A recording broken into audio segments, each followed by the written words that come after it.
Perfect. Okay, let's get going then. All right, everyone. Well, I just want to say thank you, Das and Michael, for being here. They are from PulseChain and PulseX.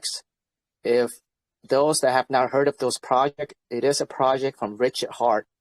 He built Hex, and that project did 10,000x.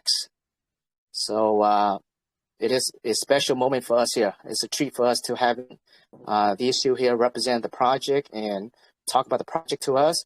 But before we begin, I just want to make sure that everyone understands that this is not a financial advice. Everything that we talk on here is for research purposes only. There is no commitment to the project, so make sure you ask questions and learn more about the project before you make that financial decisions. So with that said, Das, Michael, welcome to USA Crypto Group. Very happy that you're here. So to start out, Das and Michael, I'd like to you to talk about Richard, how Hex, how he built Hex, and a little detail about Hex. Then after that, we want to lead into the PulseChain and the PulseX, and what the objectives for those are, and what they're trying to accomplish. Okay, well, thanks for having us. I'll start out with a little bit more background on us, though, so everybody really understands. We're not like part of the team. We're just part of the community that found Richard Hart by accident and then just joined in. So us too, we are admins in most of the chats that are on Telegram for Richard Hart. And it was just because we were always reporting things or noticed or helped somehow out.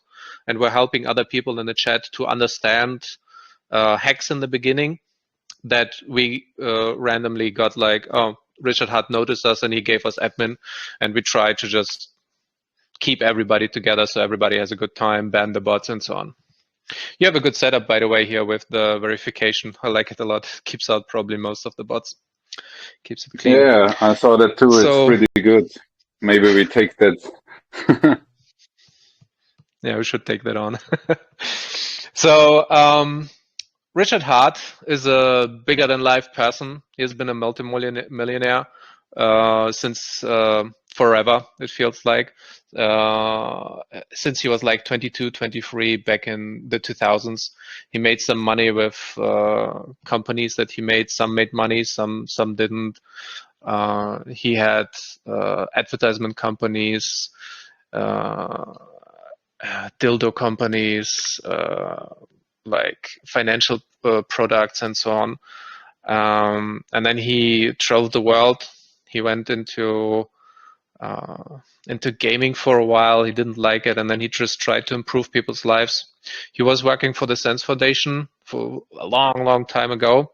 And if you search hard enough, you can even find a video of him doing like a little skit, or how do you say that in English? An advertisement, I guess, for the Sense Foundation, which is skit, yeah. They just say hello to YouTube and so on, so it's kind of funny. And you see him like really old and having a beard back then, trying to look sorry, really young, but he looks old because his beard is grown out.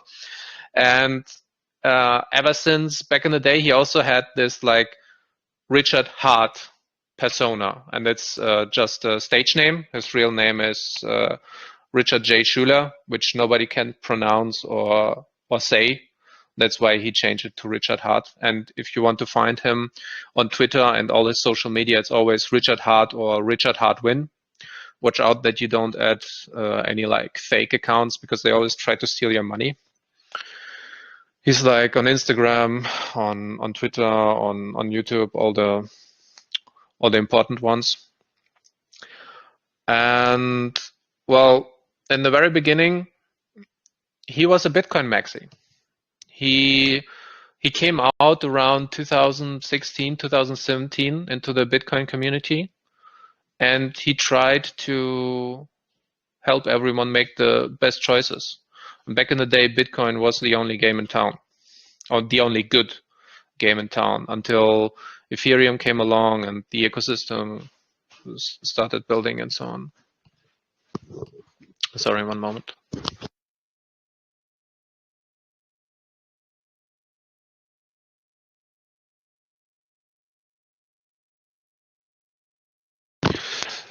So after a while, and you can see all that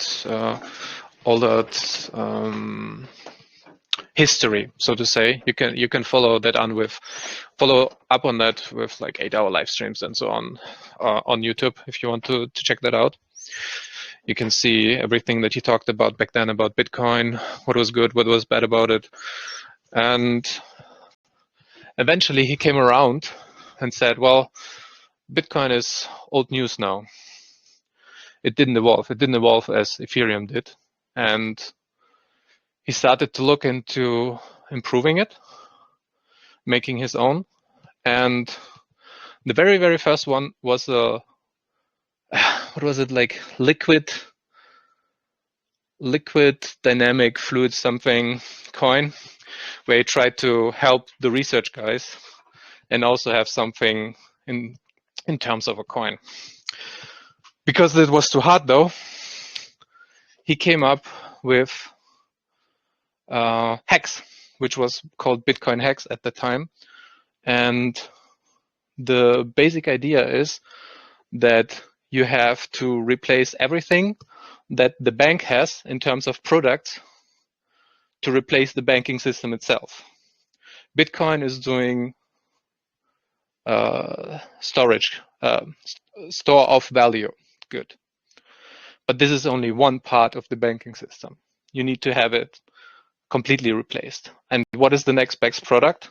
That's deposit, certificate of deposit. And this is what Hex is doing. Is there any like general questions about the past, or is it maybe too deep? Do you want to know more about that before I go more into Hex and that history? Yeah, no, I think that's great. I think that's great. Kind of give the investor kind of an idea of the experience that Richard Hart had. But if I hear correctly, he had a dildo company. Is that correct? Because that's very important. Yeah, he had multiple companies. Is that the right term? I'm not sure. It's like all the gimmicks, all the sex toys that are existing. Sex toys. Yeah, okay. Yeah. No, I've heard it. I just didn't know whether that's I've heard it wrong or right. Wow, that's crazy. So he's been in a lot of different business ventures. So that's amazing. I mean, he sold all kind of stuff over the internet. So he had no sex toy production or something like that, but he sold everything from car audio systems to dildos, like everything you can imagine. He sold it over the internet, and he became a multimillionaire at the age of I think 23, 24 or something like that, and he sold his company, and then he went the path of health and longevity with the Sense Foundation, and then stumbled upon Bitcoin very early, and that's what the history was of him. Yeah. Car stereo was his very, very first business. He started that in his father's yard, at home. Yeah, but he was mostly big in the like sales, resale stuff. That's how he got his money in the very beginning, and that's why he is so good at sales in general, and like pitching, advertisement, everything that's business related. He's very savvy on that part. Yeah, so it sounds like he is very business savvy, like you said.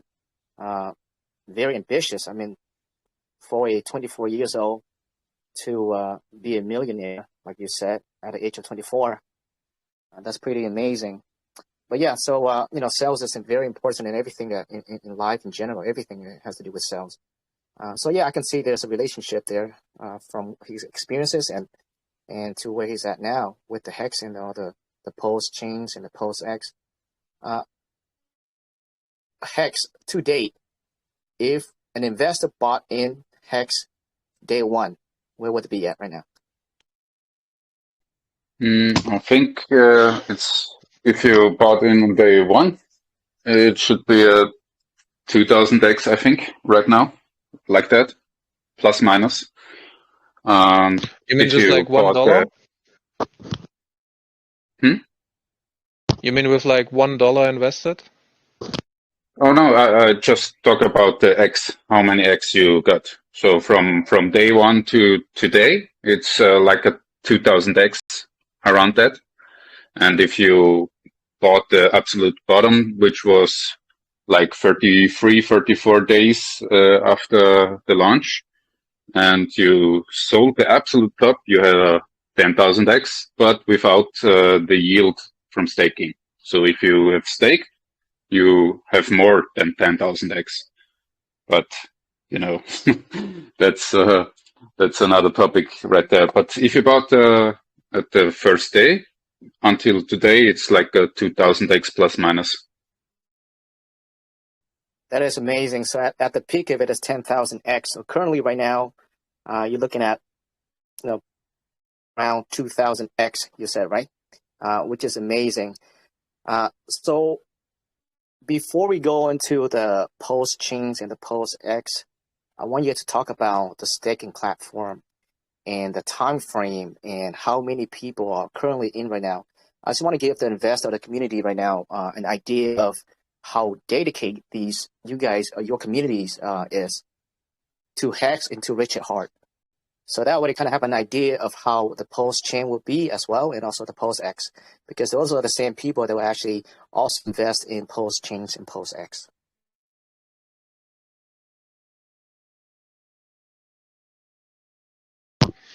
So in general, we have the best stats in all of crypto. That's how Richard likes to say it, because we built all the products from the ground up, and there are multiple websites that have all the stats.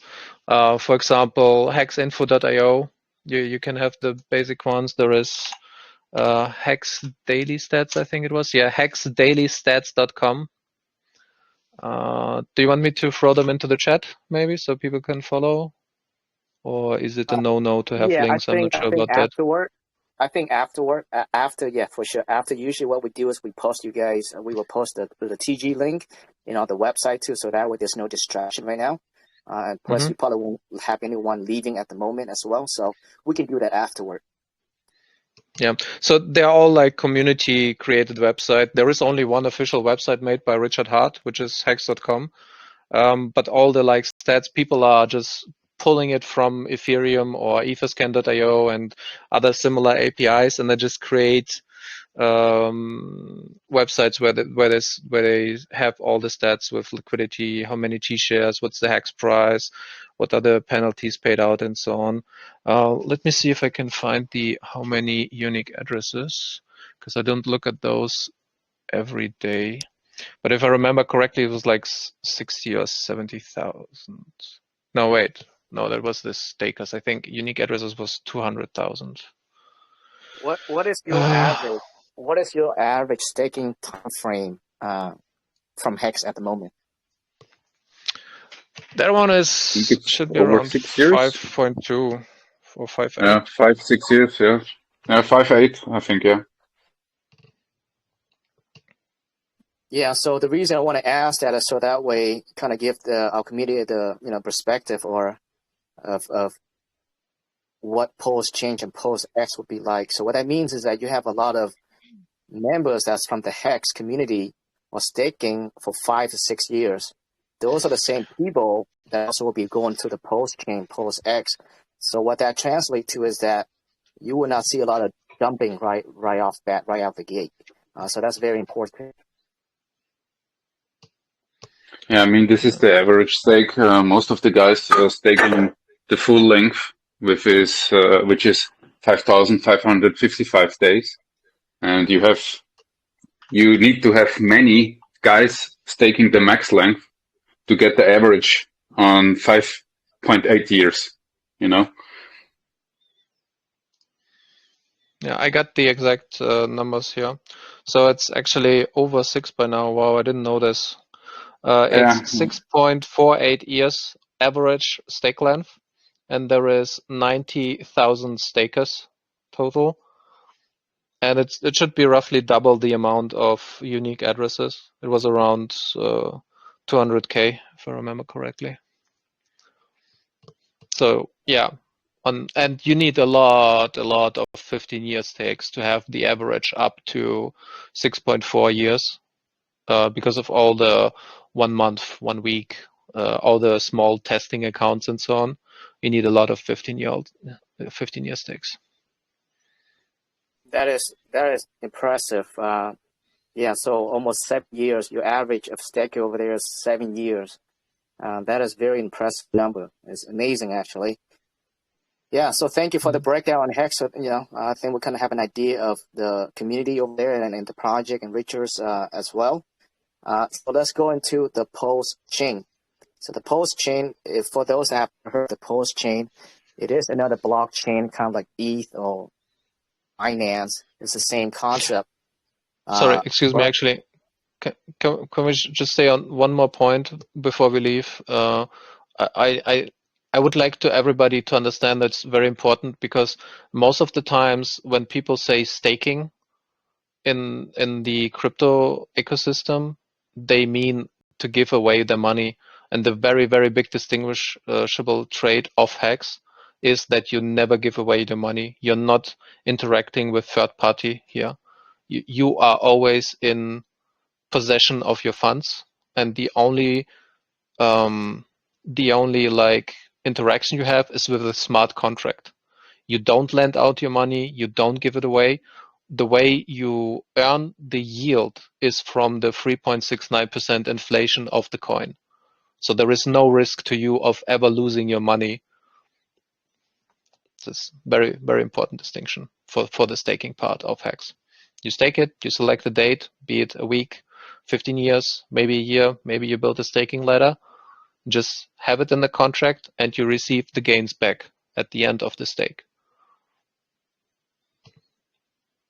Yeah, that's an amazing mechanism in that contract. It's pretty much there's no loss in a way. That's very important to know. Yeah. So sorry for interruption. Moving on to Pulse. Yeah. Okay. Perfect. I was going to say, is there anything else you want to put emphasis on before we move on? No, I'm good. Okay. Yeah. So let's move into the PulseChain now, right? So like I was saying earlier, the PulseChain is another blockchain, similar to ETH or BSC, any other blockchain, but they are trying to take ETH over, and that's to my knowledge is. And I would like you guys to talk about the PulseChain and how that differentiate from the other blockchains, specifically with the ETH blockchain, and the problems that Richard Hart sees, and how is he trying to solve those problems through the PulseChain. Yeah, the biggest problem is gas fees, and how over time people are getting pushed out. All the projects that can't run on the gas fees, and especially the load from disk, the gas cost for that specific function was increased 12-fold over time, because Vitalik is trying to like filter out the spam and some of the really weird, how do you call that, side cases? No, there's a different word in English. Not side issues. Sorry, I'm stumped on that word. Something cases. Side effects. No. Cases that are outside of the norm. Exceptional cases. Let's go with exceptional cases. He's trying to filter out exceptional cases that might create an exploit and like a negative traction for Ethereum, but it's also creating a situation where everybody is just paying more, and you just can't run programs properly on the blockchain anymore. It's just not feasible. It's too expensive. Look at, for example, yesterday an NFT tried to mint their stuff, and it went up to like 7,000 gwei. That's ridiculous. Nobody was able to transact or do anything else during that time. And when you look at what you can and what you can't do over the next 15 years, which Hex takers are in for, the whole community needs a way out, and by chance we can also, or Richard Hart can also free everybody else from this pain. So the idea is to have a different blockchain that has all the positives, is even faster, has lower gas fees, and just have everybody onboarded onto it immediately because the system state is copied. All the other blockchains that came around, like Matic, BSC, they have the issue that they're just launching empty. It's the same as opening a club that nobody likes and nobody goes to. Like, it's just everybody wants to be in the cool club. Everybody has already the entrance ticket. They paid their subscription to the club or whatever. And Richard Hart came to the brilliant idea, like, what if I onboard everybody immediately into the new system by giving everybody a copy? And this is like the biggest airdrop idea that you might have heard about. Pulse is giving you a copy of everything you have on Ethereum. It's decreasing the gas fees for everybody. It's 1.2 million xing times xing the supply and from Ethereum to Pulse. And it's faster so it's the same speed as BSC basically. It's like 3 transactions per second. And it's deflationary. That's a good point too. It's deflationary. Yeah, right. We have no miners. It's a proof of stake system, a delegated proof of stake system, so there's no pollution to the environment. And miners don't need to sell their coins to maintain their business. So there's another externality that's removed. So it's a win-win situation. And like I said, it's deflationary. That's also very good. So over time, your coins should gain on value because of the deflationary system of PulseChain. And like Das said, it's the biggest airdrop in history. All Ethereum users, and I just saw it's like 196 million Ethereum addresses. They all get copied over to PulseChain. They all get all their ERC20 sitting there on the PulseChain waiting for them. If they know now or know in a year, they will have their ERC20s copied over and can access them. They just need to change their RPC setting in their MetaMask, point their MetaMask to the PulseChain system, and they have all their stuff there. That's really a brilliant idea. And that brings everybody back from the gas fees. It just saves everybody because suddenly they can use their projects again. That is amazing setup, and for him to even thought of that, so to make the onboarding process a lot more efficient and easy, which is amazing. So pretty much you get an airdrop of whatever you have in ETH into the Pulse chain, which is the PETH or P. That's what you guys called it, right? Which is amazing. But another thing I want to point out is that, like you guys said, this is a proof of stake concept, so it's energy efficient. Right, it doesn't need if the validator created blocks, it doesn't need any kind of hashing power to create blocks. So that means that it's actually great for the environment, which is amazing. And also, you guys have, if I heard you correctly, you have a mechanic that does burning as well, and it is a deflationary token, correct? Yes. Yeah, that's correct. Don't quote me on this, but I think it was. You go ahead. You go, Michael. Okay, yeah. We have 33 validators in this system. They validate the blocks. And from all the transaction fees, 25% of the transaction fees gets burned.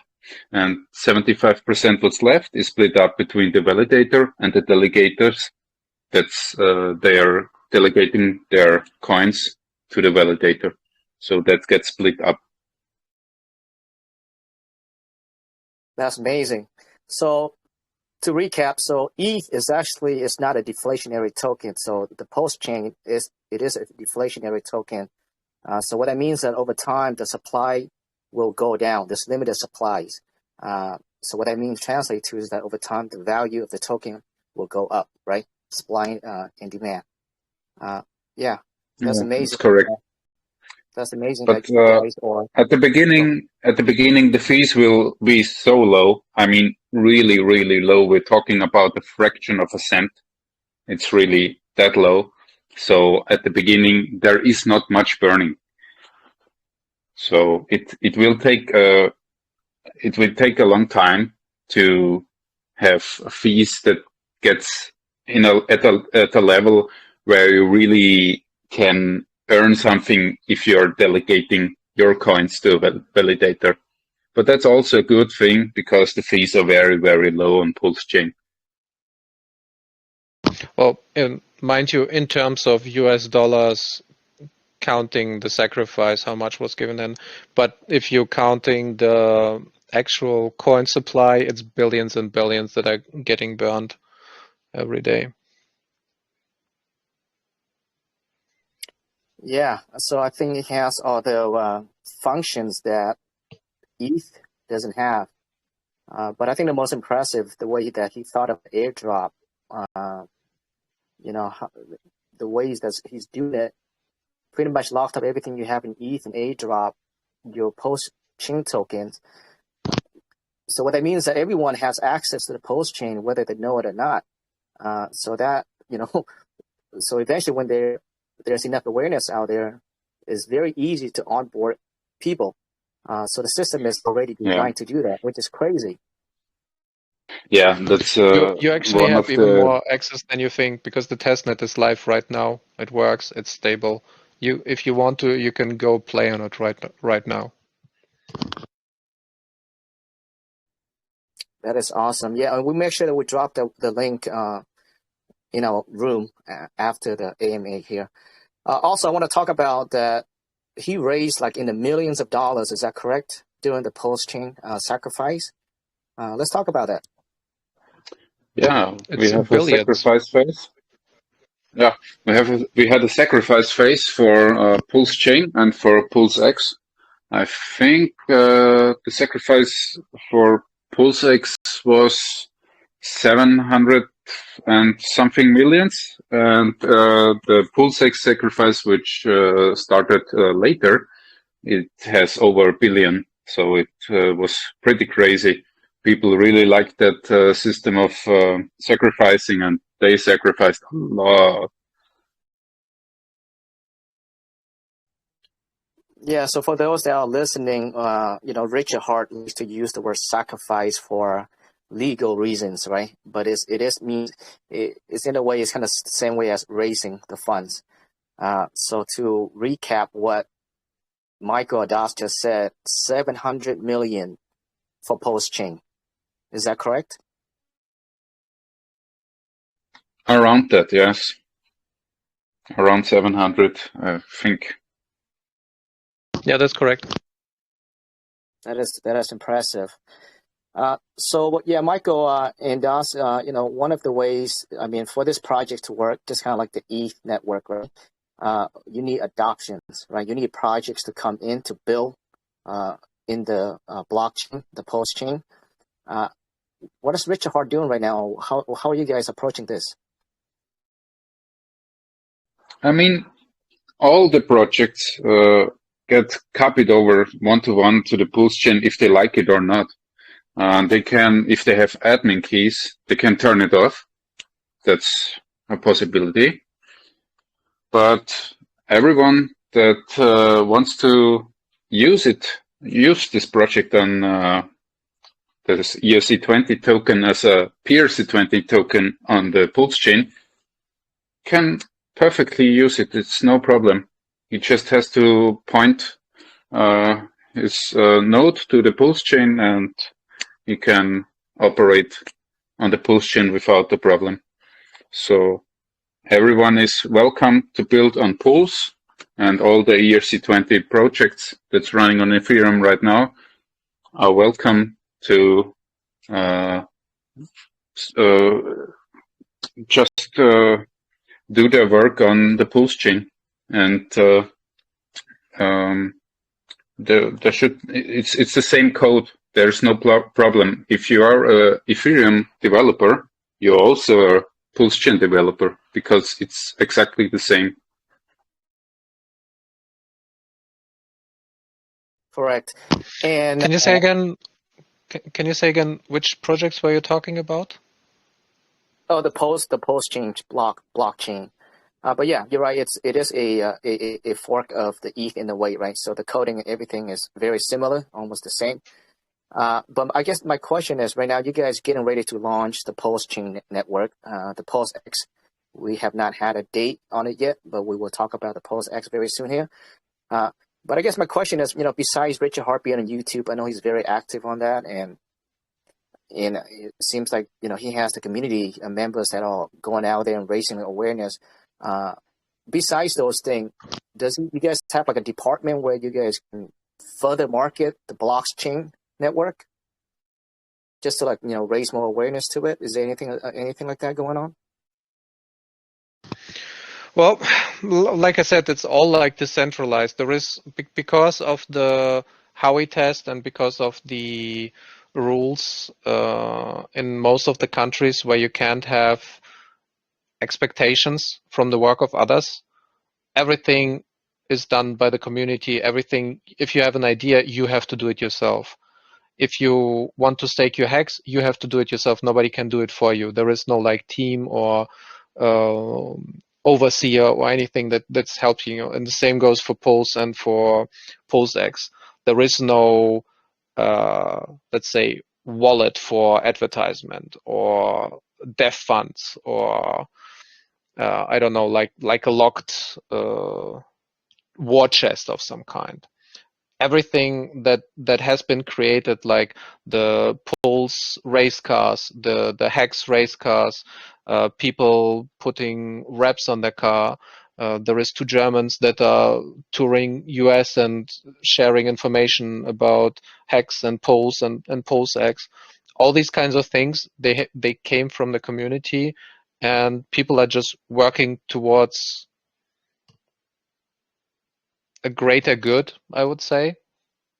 Everybody is just, it's like that old meme where you have a kid at the beach and he starts digging a hole, and then 2 other boys come in and like, is this the hole? Yes, and they start digging. This is what's happening with Hex and Pulse and PulseX.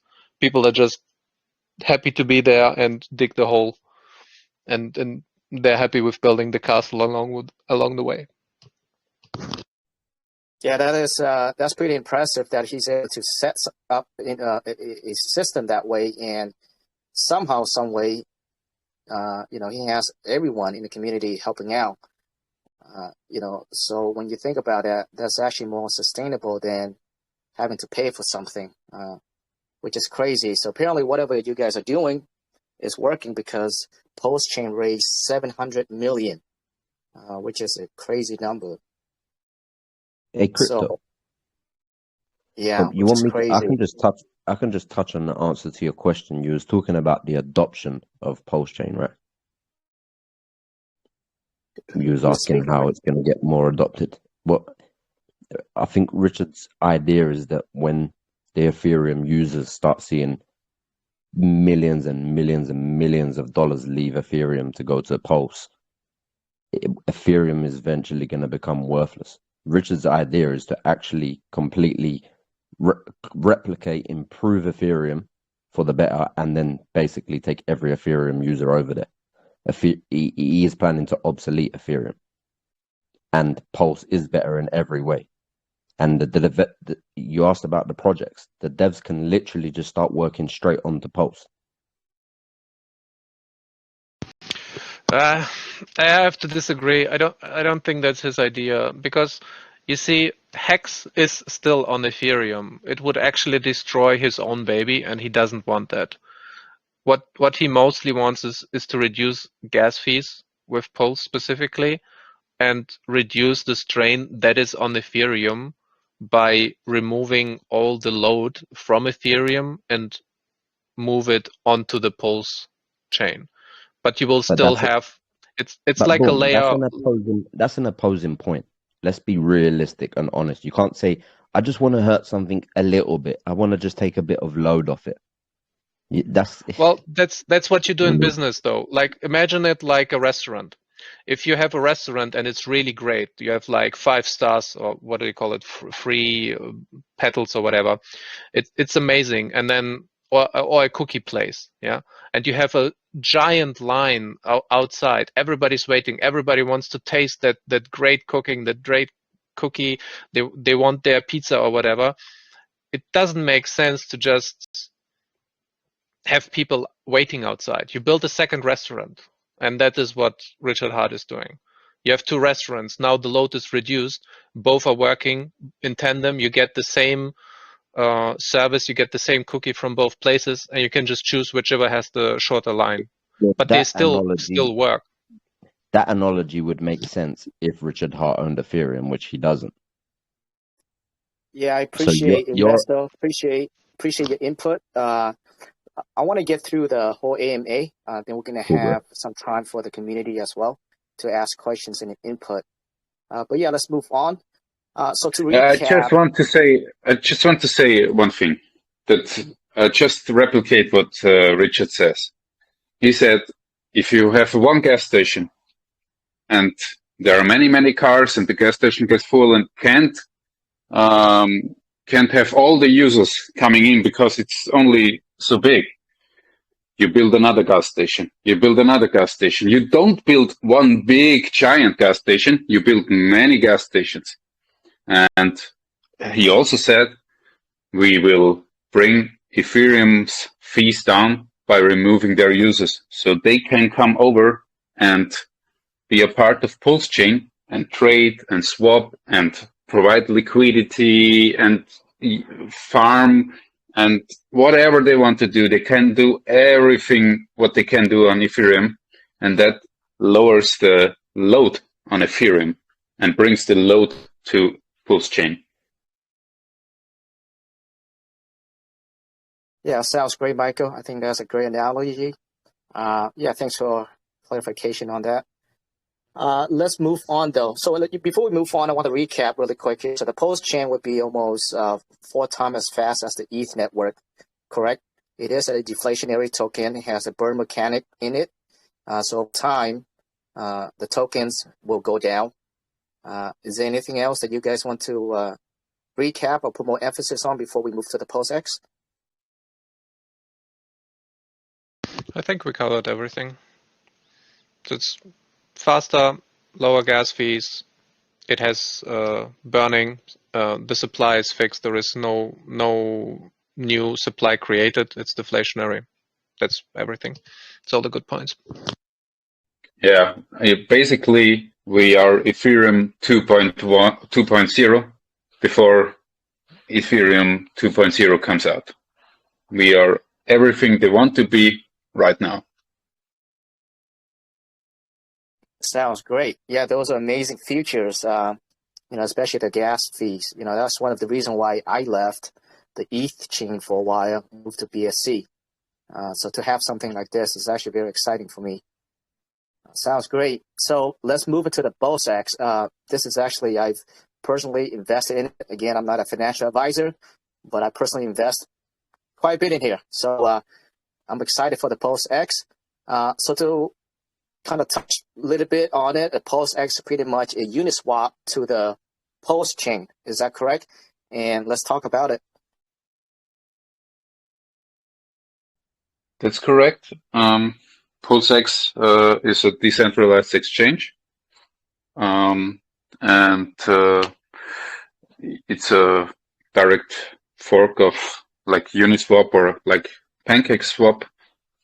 And yeah, I mean, it has its own native token, the PulseX token, and it's the world's largest yield farm, because you have your ERC20 token, and now you get your PRC20 token for free. So you can pair them and provide liquidity and farm another token for that. Before that, you only had one token, and you need to buy another one to provide the liquidity. Now you get the second token for free, and you can just start providing liquidity.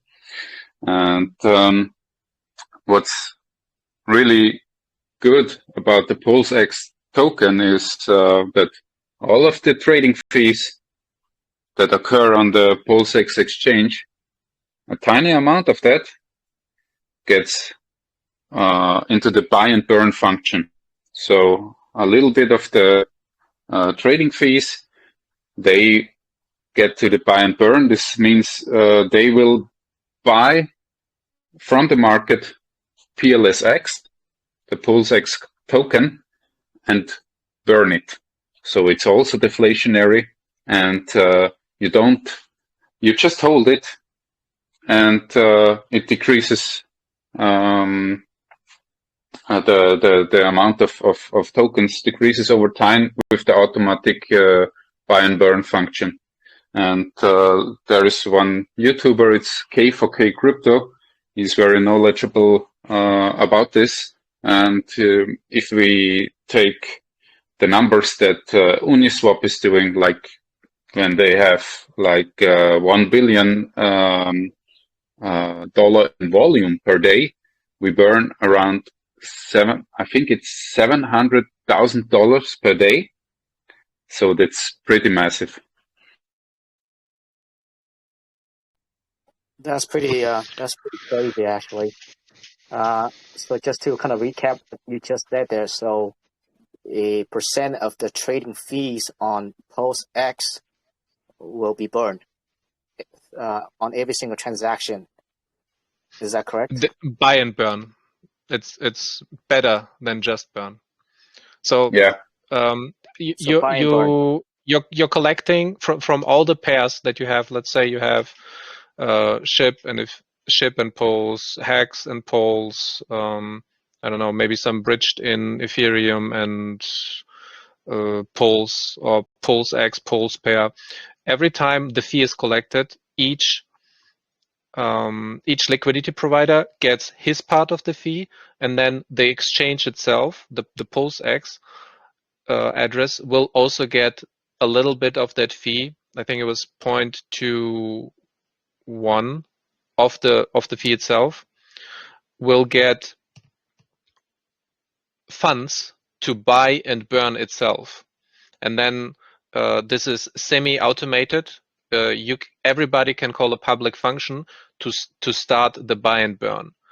Then the funds that were collected over time from the exchange, from all those thousands liquidity pools, will buy the supply of PulseX that is available on the market, and then this bought supply will be burned by the contract automatically.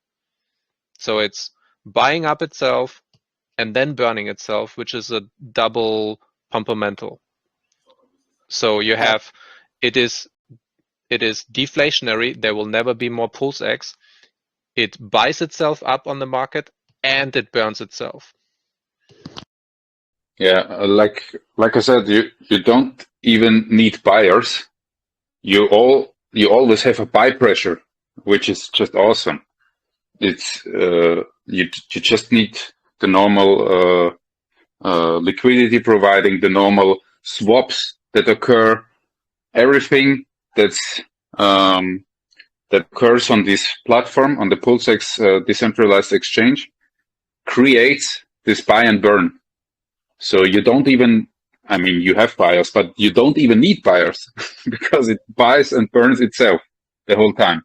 It's just awesome. Yeah, and this is just the baseline. Like, this doesn't even cover the liquidity farming that you do. There is single site farming that you can do. You can get an incentive token, and then you can actually create an incentive liquidity pool and get double the incentive from that. You can participate in the ecosystem from voting.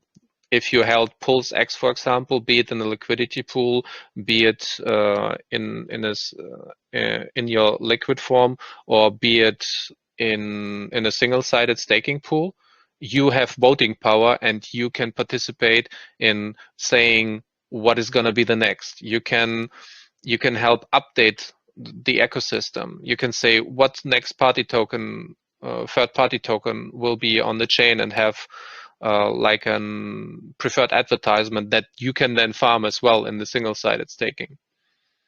Yeah, this is just like more stuff that's going on the platform.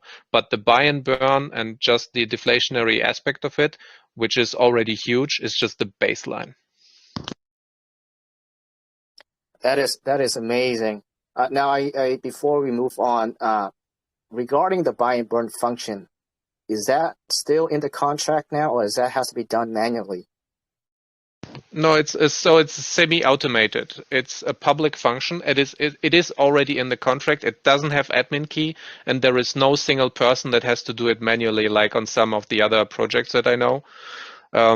In some projects, somebody owns the contract address, and then he has to manually, like every week, he has to go in and say, okay, I'm gonna transact, and I'm gonna burn all these coins, or I'm gonna buy here, and then no. Like, you don't have that.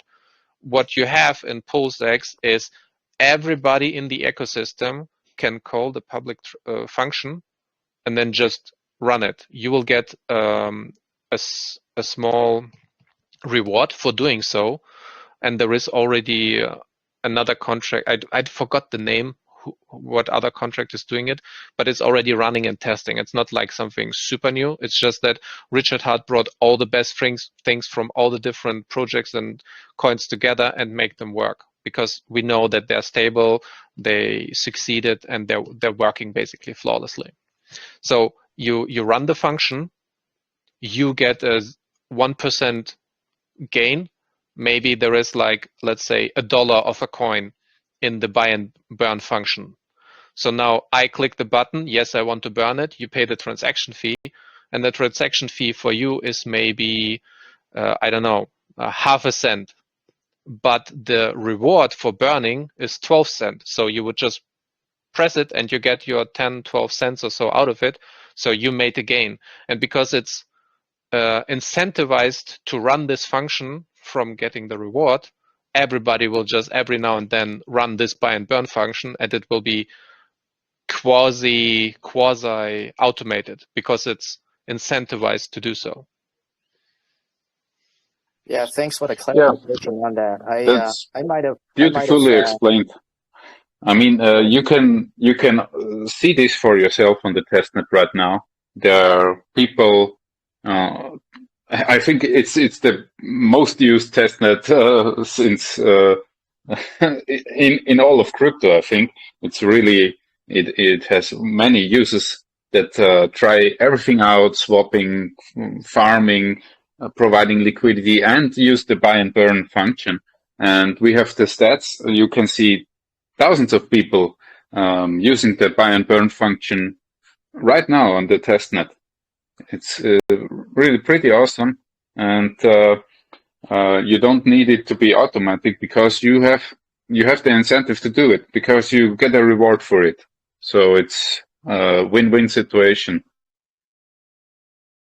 Yeah, that's actually an amazing setup. I might have been mistaken for it, but on that function, that buy and burn, wasn't there like an issue in the beginning? And so is that fixed? Is that correct? Or I'm not sure what I'm talking about right now. So Richard Hart, in the very beginning, he thought that he can program into the smart contract that it just does it every day automatically. But it's technically not feasible to do so because there is no recursive functions in the EVMs that we have today. There is no way to do that. You cannot program Ethereum or Pulse to do something on a daily schedule. You have to have somebody pressing a button. You have to have the input. And this is accomplished by giving the incentive through the reward of, yeah, somebody has to click the button.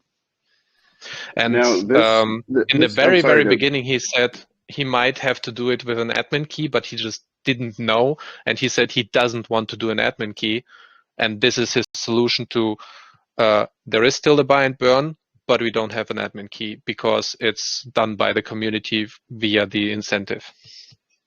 Now, this function is called on a a project by project or liquidity pool by liquidity pool basis, or is it like a global call function for all liquidity pools on the chain?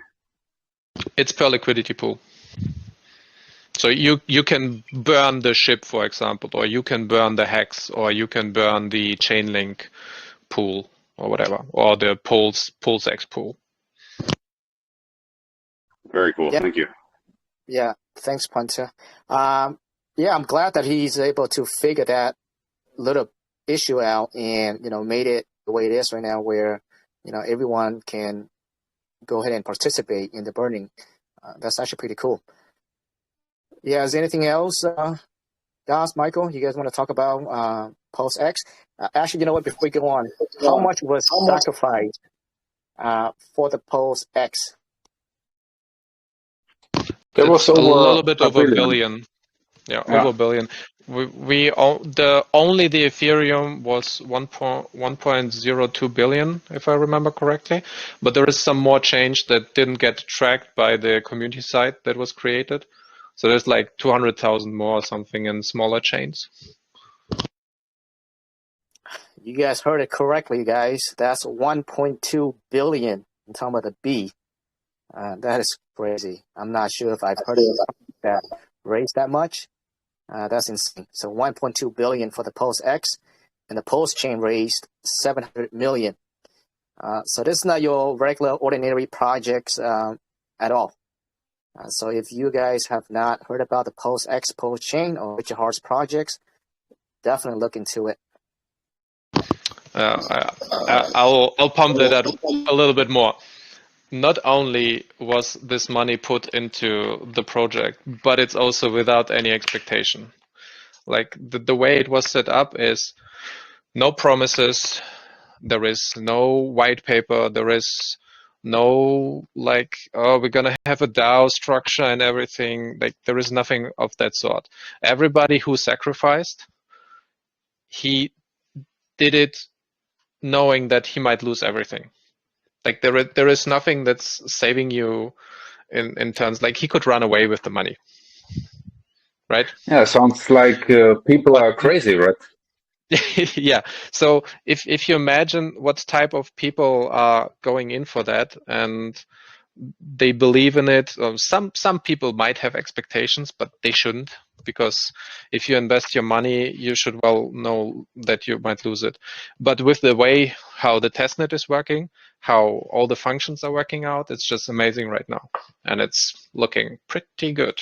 So everybody who did that gamble, it's probably would have been even higher participation if he was promising all that stuff and before, like, oh, and I'm gonna do the buy and burn and I'm gonna do this and that. Like none of this was clear in the beginning that this would actually happen and be working. But it's super close to being launched, and it's already a reality on the testnet. It's working, it's running, it's amazing, it's fast. Yeah, thanks for that. Yeah, that's pretty amazing. So just to kind of touch on what you just said. So pretty much there was a statement that put out that if you sacrifice, you can lose all your money. Yet people are sacrificing the millions of dollars. So think about that. Pretty crazy. So 1.2. The biggest sacrifices were 20 and 30 million from one address. 30 million in one address.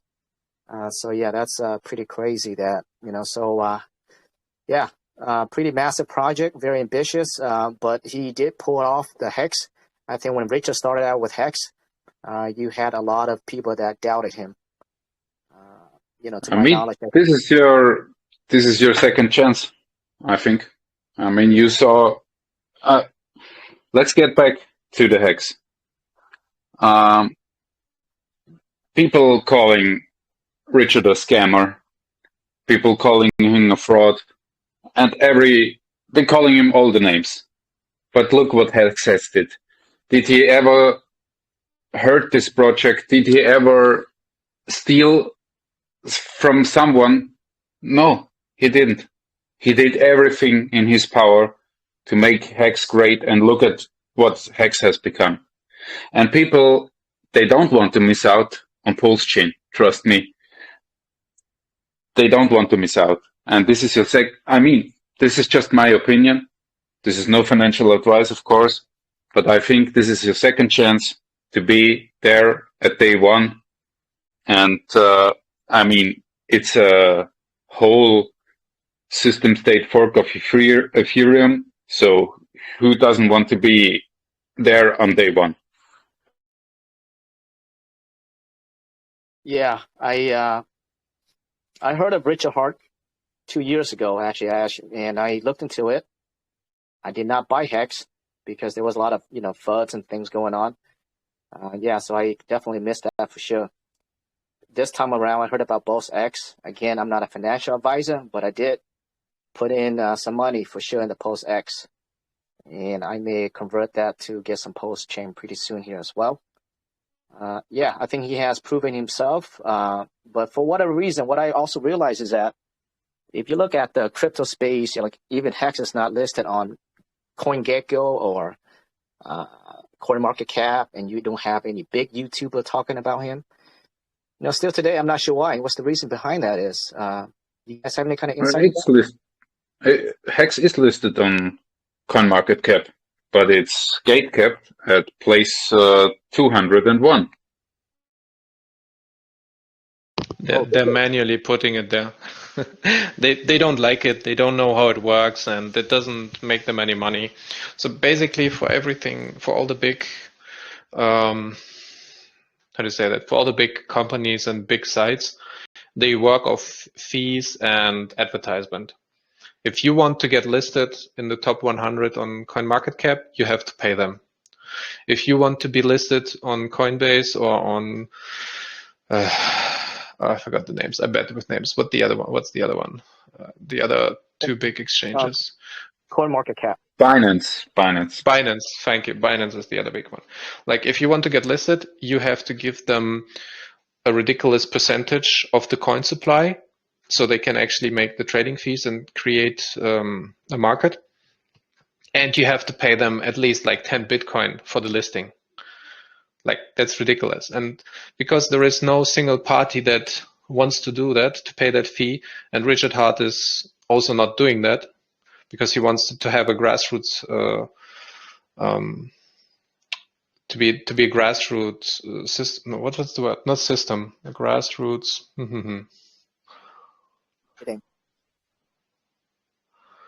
Yeah. Marketing thing. No, not marketing. Community, I guess, a grassroots community where everybody is just chipping in. You don't have that. We don't need to be on the exchanges. If they want to list us, they can list us because we have a superior. We have DEX. We don't need to put our money into exchanges because they're third parties anyway. So we don't want to be listed on them. If they want to list us themselves, sure, go ahead, do that. At some point, you might have to because nobody else is going to be trading for the other stuff. So it's up to them. And for the CoinMarketCap, he is manually being placed there because we know that every now and then, suddenly, for like half an hour or 2 or 3 hours, Hex is actually where it should be. It's like around 6 or 8, or depending on the market cap, it swings a little bit. It pops up there. And then 2 hours later, you see that it's back at 201 because somebody has to manually reset it every time they do an update to their database. It's really ridiculous. Somebody just doesn't like them and they put it manually down there into the 200. Or they don't know how to do basic math and call the Ethereum blockchain to get the correct data. Yeah, so it seems like there's a lot of politics within the crypto space as well, because Richard is the guy who speaks his mind, and I guess from his, you can say, speak the truth in a way. So they may not like him for that reasons. But yeah, it's pretty impressive that it is a community-driven project, and for you guys to raise in the billions of dollars and have Hex where it's at right now today, which is impressive. So what that means is when you have a great community and it's a community-driven project, it's more sustainable than actual paying for somebody, right? And this is what you see here, what's happening here. Yeah. For the people that maybe don't know, CoinMarketCap is owned by Binance. So Correct. Yeah, they bought it out a few years back.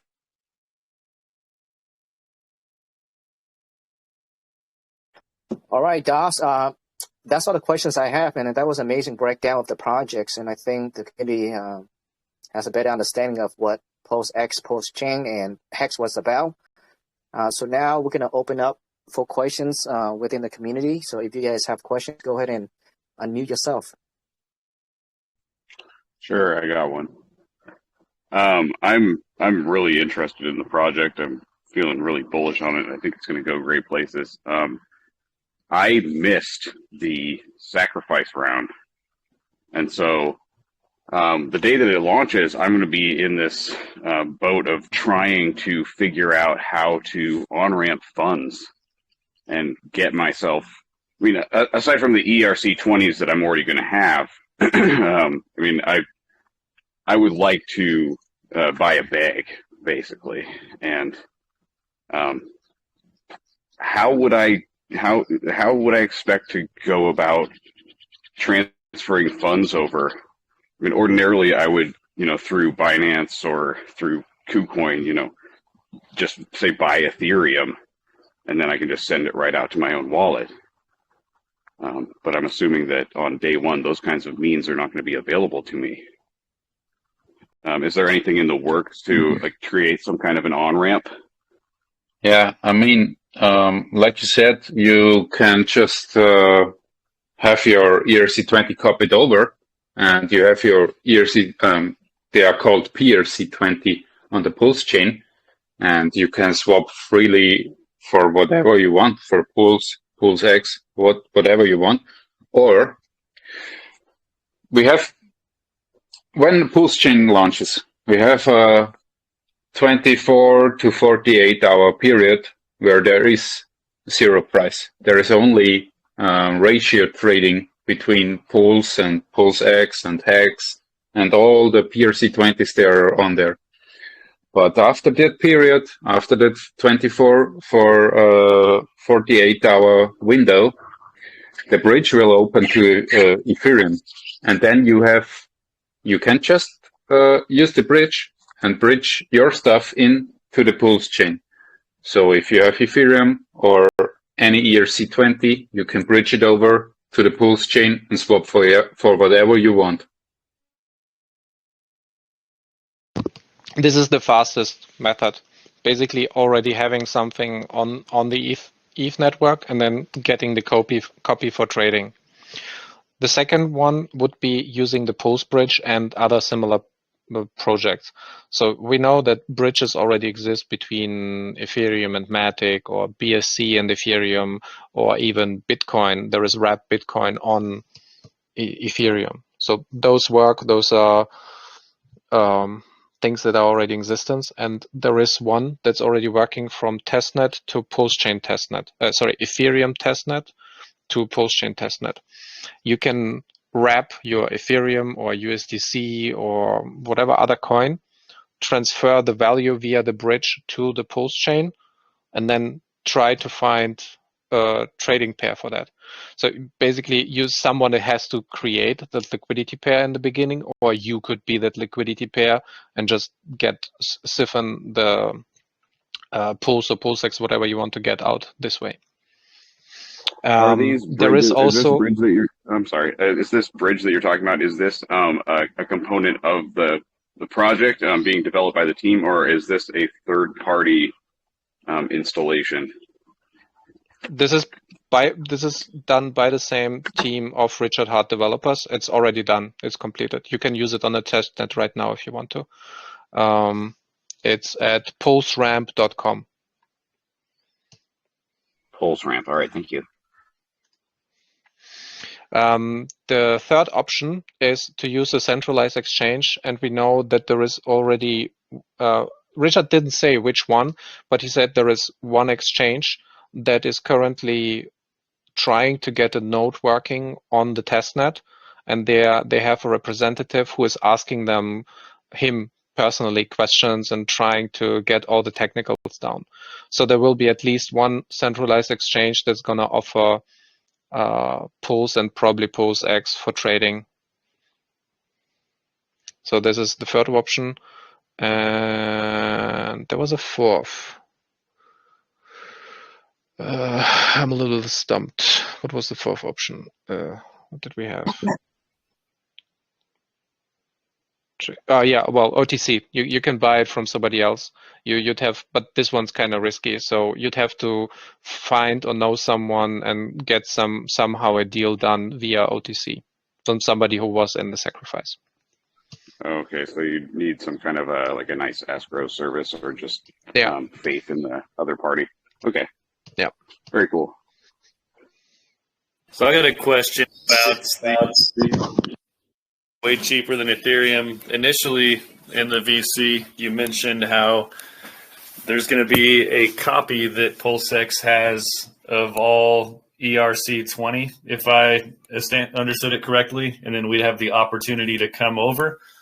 So then you just now mentioned wrapping. So will that be like a wrapping fee, kind of like what you have on Uniswap, where it's like wrap my Ethereum? If I already have it, it costs me like maybe 20 cents to $1 or something?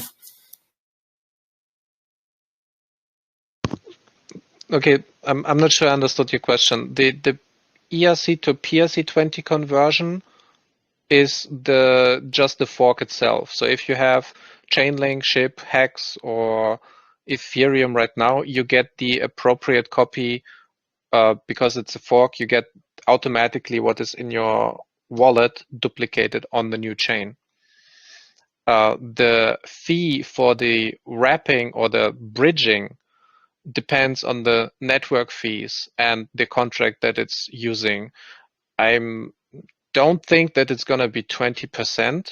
I believe it's more like you wrap it once and the contract will cost you maybe like $10 to wrap however much you want. So if you want to wrap 1,000 USDC or 1 Ethereum, it will cost you the transaction fee to do that. The calculation, the gas cost, the GUI is always the same. It's not a percentage of the trade.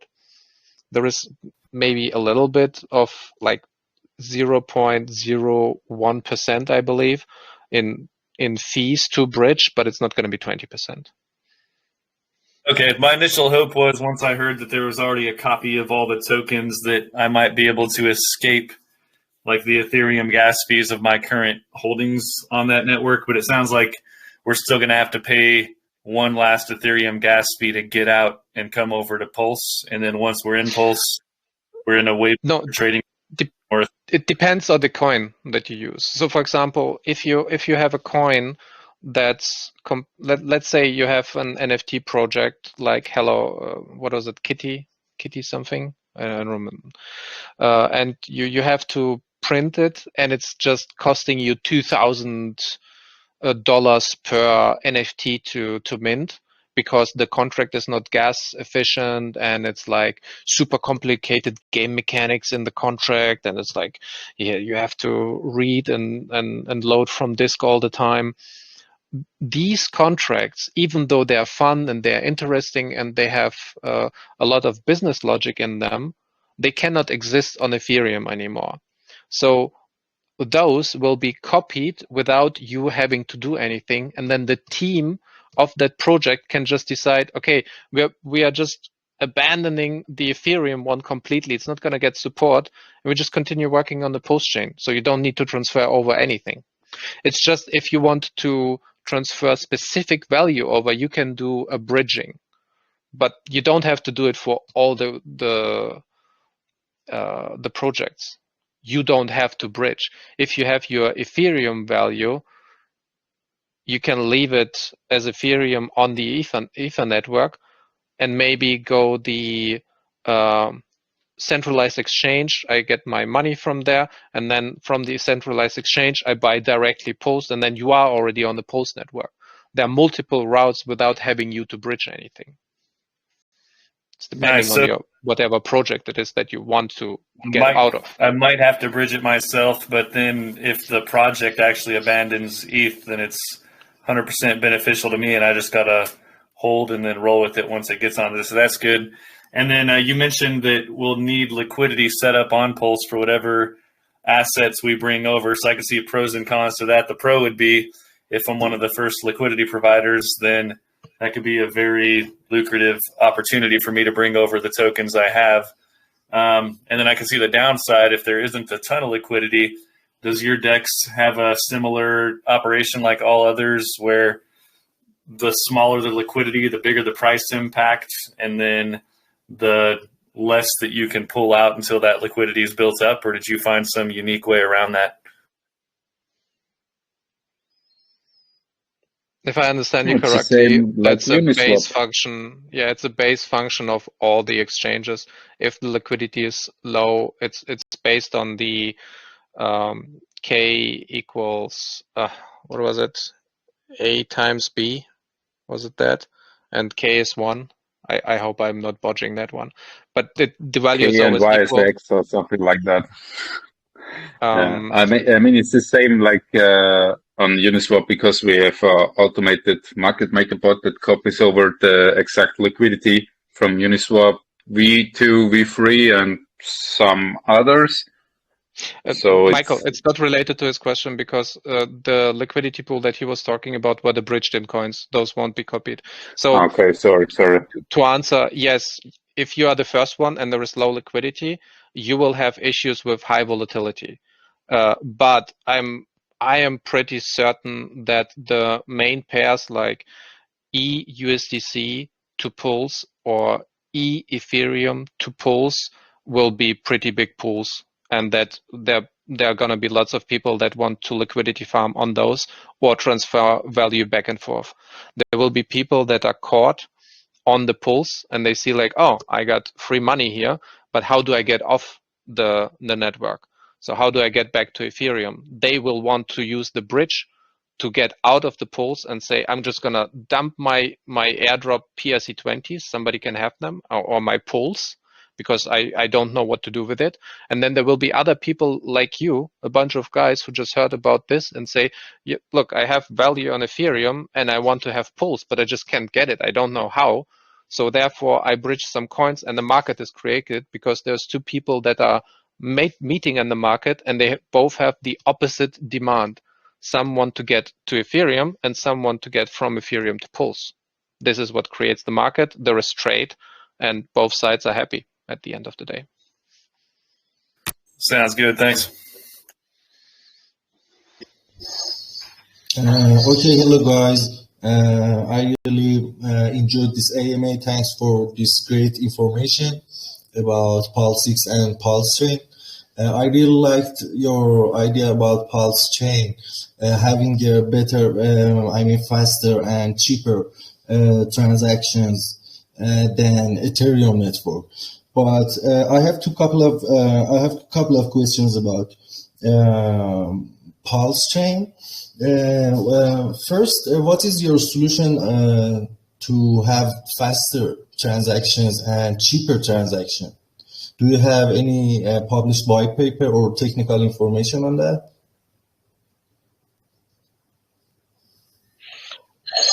The basic technical lineout is on the main websites on pulsechain.com and pulsex.com. Basically, there is no external pressure and downselling of the price, and you don't have to have miners because the validators are doing everything. It's much easier to deal with like a diminished pool of actors where you have 33 validators. They have to have a certain spec to meet the requirements for the blockchain to run at a certain speed. And if they don't meet the requirements, they cannot gain the fees that they would. So you're incentivized to have your system and your validator node set up in a certain way that it is successful. And this is what's creating those minimum block times of, yeah, I have a PC and I have a connection and I have everything, my software, my nodes set up in a certain way that it's actually creating the blocks in a fast enough manner for the network to move. Okay, thank you. But you have to pay the validators. I heard that Michael said that 75% of transaction fees will goes to validators. And with cheap transaction fees, how you want to attract those high-end validators for your blockchain? The initial validators are doing it, in the beginning at least, they're doing it out of fun and for the community. So there is, for example, one Hodl Dog, that's a YouTuber who's running a node. There is another one from Discourse Syndicate, and another bunch of IT nerds that are just like, oh yeah, I want to run on the chain. I just want to do it for the community. In the very beginning, the fees are probably not gonna be worth to farm it. But it was the same for Bitcoin. It wasn't really worth it, or for Ethereum for that matter. It wasn't really worth it to get your 50 Bitcoin reward and have your laptop running all day, create heat, and maybe break down after a year, but you were getting tens and thousands of Bitcoins. It wasn't. It was kind of stupid. You just did it for the network, and the same is happening right now. It was the same on Binance. The fees were really, really low at the beginning, and if the network grows bigger, the fees will go up. But we start at a very, very low gas fee, and you need to see it that way. The validators, they're also big bag holders of Pulse, and they want to protect their bags, of course. So they are validators. Oh, not all of them, because it's delegated proof. You can just have like 500,000 Pulse or so and still be a validator if you want to. So regarding the fees, be careful with the calculations though. The 25% which is burned is just 25% of the fee, and the fee is ridiculously low at the beginning. So the fee itself, it's going to be less than half a penny. Yeah, I got you. Yeah. My second question is about also PulseChain. You mentioned that we will receive a copy of our balances in PulseChain network. My question is about pegged tokens like BNB tokens on Ethereum network or Bitcoin on Ethereum. Do we receive them also? So those are questions that are unknowable. The answers to those are unknowable because centralized parties are involved. So those include stuff like USDC, USDT, DAI, all the centralized coins. And what were the two examples of yours was, well, wrapped Bitcoin, for example. We don't know what's going to happen to them. The value of those are likely not going to be the same because there is no redeemability. You cannot just fork a network and then go to the centralized party and say, oh, look, I have a copy here. I want to redeem. And they're going to tell you, no, you don't have the Ethereum version. So you have no right of redeemability. But the trading value on the actual network is probably not going to be zero because people are still going to trade them. And there is also the funny game mechanic that the existing pools that are on Ethereum, they get copied over and you can actually trade them for Pulse. So essentially, if you own some wrapped Bitcoin and there is an existence of wrapped Bitcoin to Ethereum pool that has like some money in it, there is going to be a copy of wrapped Bitcoin on the Pulse network, which is going to be paired against Pulse. So now you can sell on the existing liquidity pool your wrapped PRC Bitcoin version and get free Pulse out of it. Now you own Pulse, and Pulse has a value because other people give it a value. Yeah, you mentioned exactly what I meant to ask. And so the PulseChain will be kind of isolated from another network. So I mean, there will be no bridge out of PulseChain to another chains. when it launches, like at minute 1, minute 0, or yes, it will be isolated, but then someone could create a bridge, and the pulse RAM exists. It's bridging value in both directions. You can bridge value from Pulse onto Ethereum, and you can also bridge from Ethereum onto Pulse. It works both ways. Okay, so for example, if I have a project and you copied all my tokens to the holders on your blockchain, if I plan to have a bridge for my token, I basically doubled my total supply.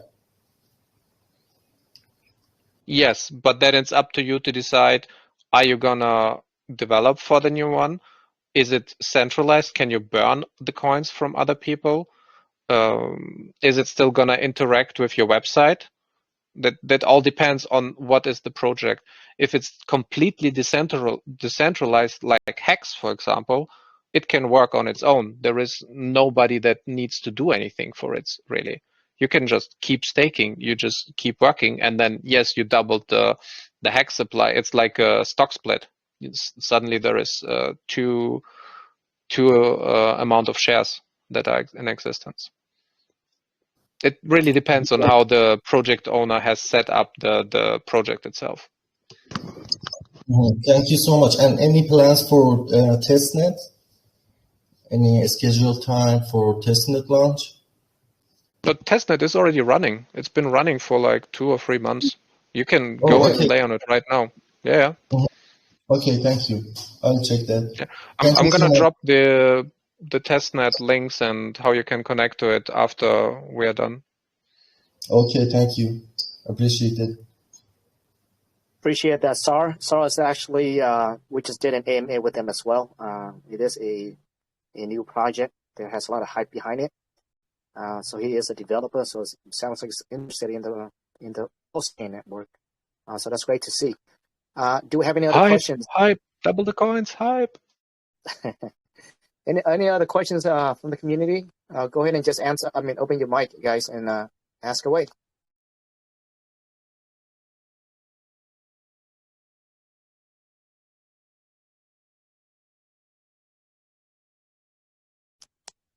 So it looks like we do not have any other questions. And I think a lot of the people here, it's actually maybe the first time hearing PulseX or PulseChain. So it does have, it does require some research and to really understand the project. So with that said, Daz and Michael, do you guys have anything else to tell the community? I would say if you want to learn more about PulseChain and PulseX, come to our Telegram groups. Most of the questions can be answered there. We have many from the community. Many members are having YouTube channels.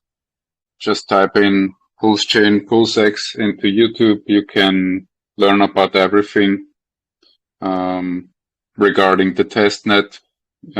Just go there and try it out for yourself. Everything is running pretty smooth. You can swap, you can farm, you can stake, you can provide liquidity, you can do everything right now. Works really smooth. And we are just a few weeks away from launch. So get ready. It's coming soon. Very exciting. Very exciting. Looking forward to the launch date. I've been waiting on it forever, actually. So my last question for you is, Michael and Daz, is that, and I'm pretty sure that a lot of the community members want to ask as well, which one is better, the PulseChain or the PulseX? Which one is going to generate that 10,000x? Why not both? Why not both? No, but what do you guys think? What do you mean 10,000x? Ethereum did 10,000x. Pulse and PulseX are better and faster, so they need to do more than 10,000x. Both of them. There you go. What will be the starting what do you think will be the undiluted capital at launch of PulseX? Both starting at 0. And what I want to say is, I mean, you see all these Ethereum forks starting at as a ghost chain, and look what they have done. Look what Unitoken has done. Look what Trader Joe and all the other decentralized exchanges have done. And I mean, from the technicals, from the fundamentals, we beat them. So, I mean, it's up to you. And what is better? Let the market decide. I think you should, if you're interested in it, maybe you should get both of them. We sure all have both of them. Because why would we miss out on one of them? Both are amazing. It is. So kind of think of like ETH, right? ETH and Uniswap. Like if you, except for this is better, of course, right? But like if you had a chance to go back in time and buy an ETH, go into ETH, and also Uniswap, right? It's almost the same concept in a way, except for that PulseChain and PulseX believe that they have improved the network and also everything around it to be better than ETH and Uniswap. So this is where we at. Yeah, just to add something a little bit more regarding a little bit of game theory. There was like 40,000, around 40,000 sacrifices in PulseChain. And the PulseX sacrifice started a few months after that. And many people didn't know about PulseChain and the FOMO'd into PulseX. So we have tripled the amount of sacrifices in PulseX. So we have 40,000, around 40,000 in PulseChain, and we have, I don't know, over 120,000 in PulseX. 136 unique addresses. Okay, so it's a little bit over 3-1. So just my guess, but I think at the start people try to get the bag of pools because they missed out on the sacrifice. So maybe you can collect PulseX at the cheaper rate. It's just what I think. And regarding the market cap questions, I'm gonna preface this a little bit because market cap is really like a silly metric. It doesn't tell you anything. It's like a proxy for value, but then it kind of breaks if you have a chain that's going outside of this metric that doesn't play along with it. Like for Bitcoin and for some legacy old school companies, it makes sense, but you can never sell the amount of shares or coins according to the market cap, because every time you sell something, the market cap goes down. It's a silly metric. So you cannot make money on it. That's the most important thing. You cannot sell it and you cannot trade it. But I'm still going to tell you the market cap, because if we assume that there is 133 to 150 trillion of coins, and then you apply the average sacrifice rate for it, which was 0.0001, because you got 10,000 coins for $1 during the sacrifice in terms of points. You are getting roughly, don't let me get this wrong, a trillion or so, right? Wait, let me do the math real quick, so I don't have to tell you the wrong thing. So let's say 133 trillion. That's 1, 2, 3, 1, 2, 3, 1, 2, 3. Missing a 0.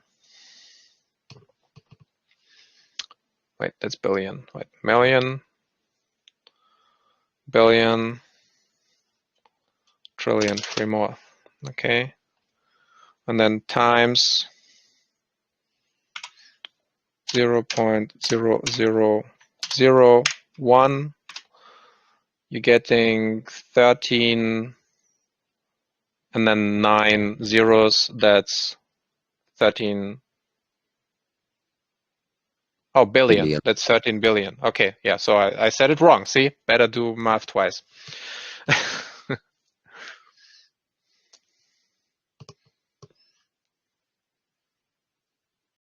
Yeah, thanks for that, Das and Michael. Any other question, Josh? I see that you want to ask a question. Is that correct? No, I was just catching up after church, but I noticed that you guys have been kind of suppressed on the marketing and all that, and I don't think you really need it. But what are your plans going forward as you guys are knocking off notches of the major coins?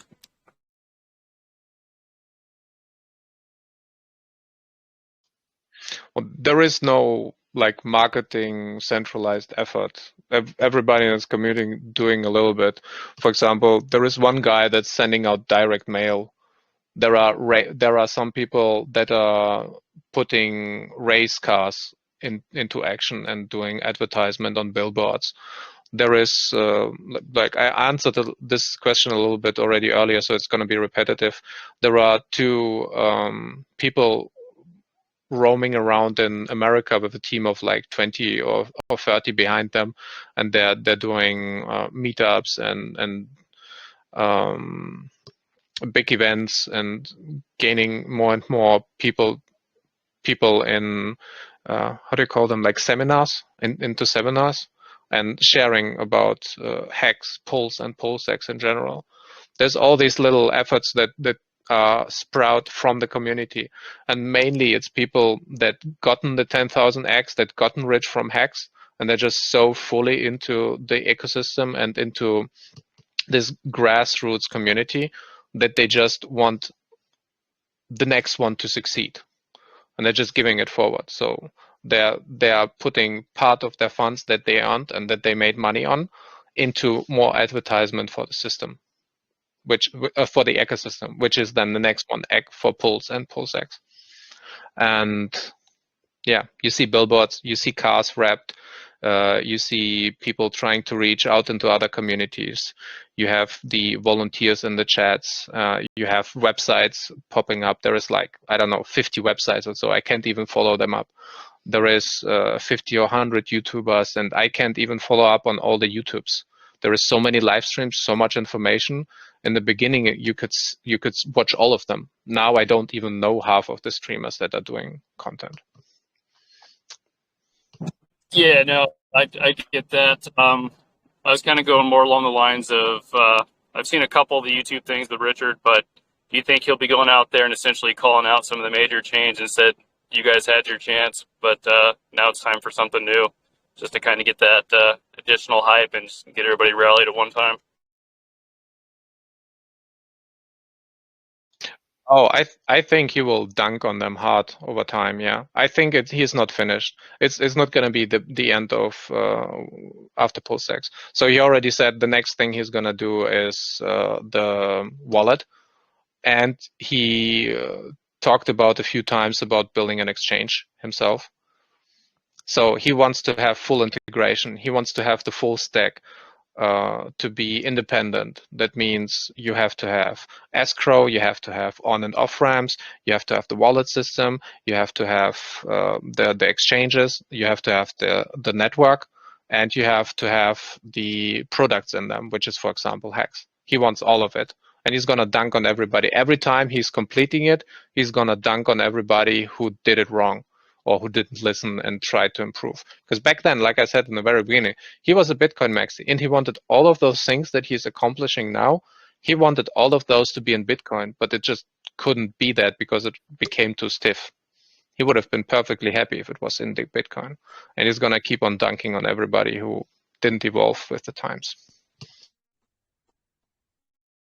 Yeah, I think that's great. One more question. Sorry for taking so much time. Is there a thing you guys have set up where projects can start coming to you and inquiring about getting on your potential exchange or something like that in the future? The exchange is free for everybody. It's a decentralized exchange. You can create liquidity however you want. PulseX is free for everyone. Like there is no limits. You don't have to ask for permission. Everything is permissionless. There is no admin keys. Nobody is gatekeeping you. You can do whatever you want on it.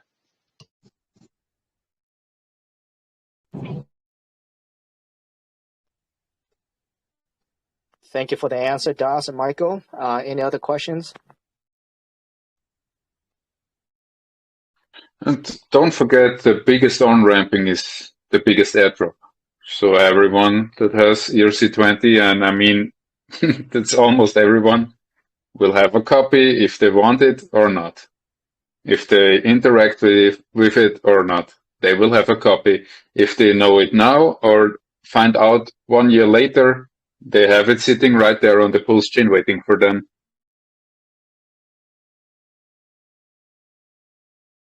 And who doesn't like free coins? Who doesn't like it? Yeah, so I think the Pulse chain and many have tried to be better than the Ethereum by the ETH network and fail. And I think my personal opinion, if anyone can do it, especially with the amount of money that has been sacrificed already. So what that also means is that a lot of believers in the Richard Hart's project, if anyone can do it, I think we may be looking at it right now, which is the Pulse chain and the PulseX. So Michael and Das, it's been a pleasure having you here at the USA Crypto Group. 100% no bots, kind of like what you said earlier. We do have a portal to kind of get rid of all the bots. Every single room now, bots come in, and there's no bots here at all. So really appreciate your time here again. And I want to remind the community that this is not a financial advice. Everything on here that what we talked about, it's not a financial advice. Make sure you do further research and make those financial decisions yourself. Any last word, Michael, Das? Yes. One very important point.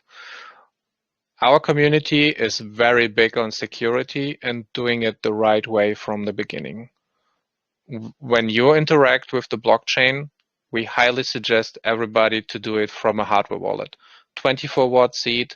If you're starting out on MetaMask or whatever, it's not secure if you generated it on. It's less secure if you generated your seed on your PC and it was typed into a keyboard.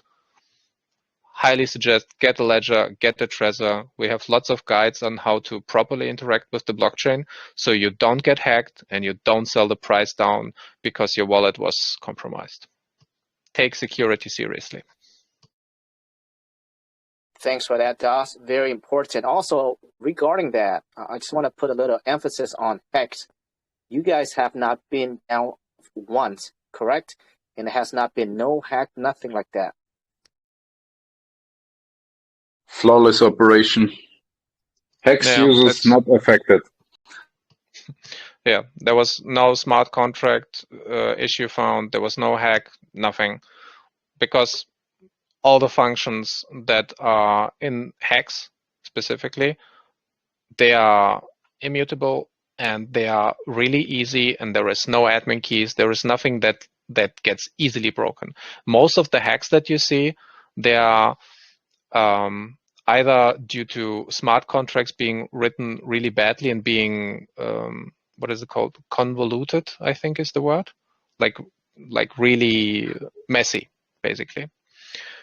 And the other thing where it's called a hack, but it's not really a hack, is if there is liquidity being rug pulled. And this didn't happen. 2 years, flawless operation.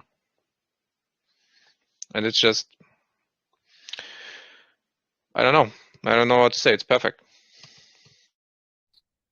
Yeah, that's actually very important for the community to know because safety is huge within the crypto space. As you guys probably heard, every day there's always a hack going on. A couple of days ago, 10 million lost 2 days ago.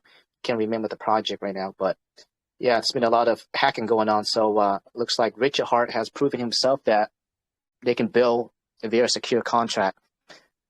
So that's very good to know.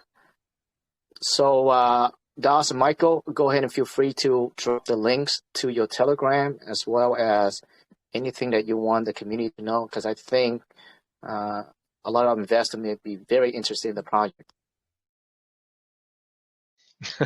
I didn't even think about the Telegram. Wait, I have to get that one. I just got like the websites and the main information. Hold on. Okay, I'm gonna copy those two. It's gonna be a lot. I already tried to filter it out a little bit, so you don't have like 100 websites. So you can discover the other ones by yourself later on. But like I put out the biggest, most prominent, and most important ones, and then you can go from there. So posting it right now. Sounds good, and we can help you send people over there as well. But yeah, guys. So just to recap, PulseChain and PulseX, they're trying to, I guess, take over ETH, which with cheaper fees. They have raised combined 1.7 billion within those projects. So this is not your regular projects like you see on the BSC chain or even in the ETH chain. This is a math project and a lot of believers, and it's community driven. So how they get here is actually very impressive.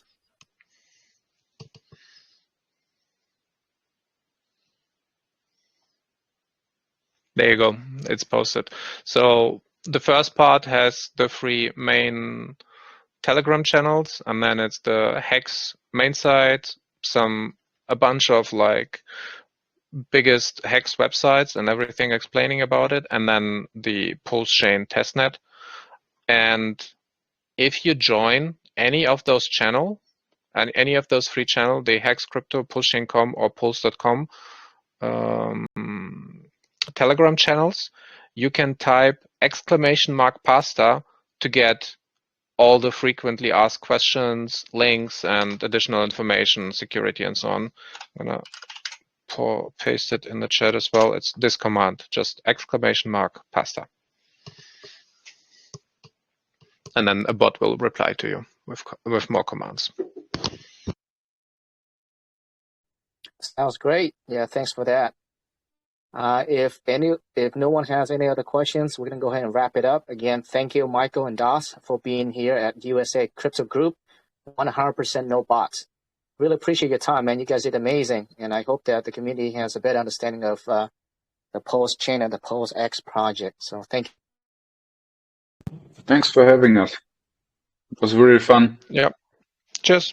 Yes, I wanted to say for you guys, please make sure, I know you're super busy and you have probably 1 trillion different people following you, but if you have time, feel free to stop into our community anytime and share updates with the project, and we'll be going in there and checking out as well. And thank you for your time. Will do. Thank you. Thank you so much. Yep. Cheers, too. By the way, whoever did the recording, if you can throw me, DM me a copy, would be appreciated. Thank you. Yeah, send me a copy too, please. Will do. Give me a copy too, please. Thank you. Nice. Thank you, Michael. Thank you, Das. Thanks for having us. Have a good night or day or wherever you are. Thank you. You as well. You as well. So for the rest of the community here, we do have a giveaway here. We have a $50 giveaway. Let me just pull up my screen here. I have the wheel ready.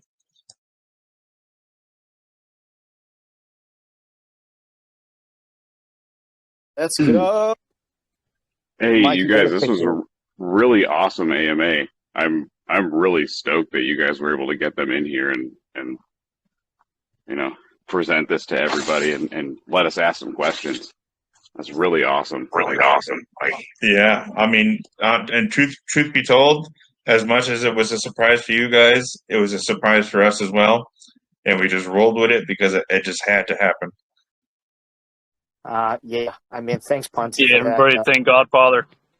Yeah, it's amazing. I mean, I think we may be the only one the first one that did AMA with, Richard and the team. They don't do this stuff. That's so huge, you guys. Like that's Right? insane. Like I tip my hat to you guys. Like you're obviously getting some attention from some people in high places. That's great. It's almost I mean, if you ask me, I would never think that we were able to get them to do an AMA. Yeah, so that came out from nowhere from 50X Godfathers. That's pretty crazy that we're here. I mean, they just did an AMA with us. It's kind of crazy. Absolutely, yeah. Appreciate that 50X. That was an amazing opportunity you gave all of us. So who wants to win $25? Let me get it shuffled up here. Well, you know what my answer is going to be, Mike. I don't think you want it, Seattle. I don't think you want it, Seattle. You never want it. I was hoping to win that whitelist spot, Yeah. Nate, you're from the Gollums Network. Nate, congratulations. You won $25. And unfortunately, I'm not going to be able to pick someone from their chat because they don't allow third parties. So, like I said earlier, when I had stopped you guys, I'm going to pick someone from our chat instead. So go ahead and spam our chat with USA Crypto Group sent me, and I will be sure to pick another $25 winner because that was the original go-ahead. And that was a great AMA. That was an amazing AMA. Mike, you want to do another spin then? Is that what we're doing? Another spin or? Oh, we can do another spin. Yeah, actually, you know what? Can you guys still see my screen? Spin to win, baby. Do it. Yeah. I see your naked picture in the right corner there, but yeah, I see the wheel. That's it. You see that cute little USA picture right there? That's me.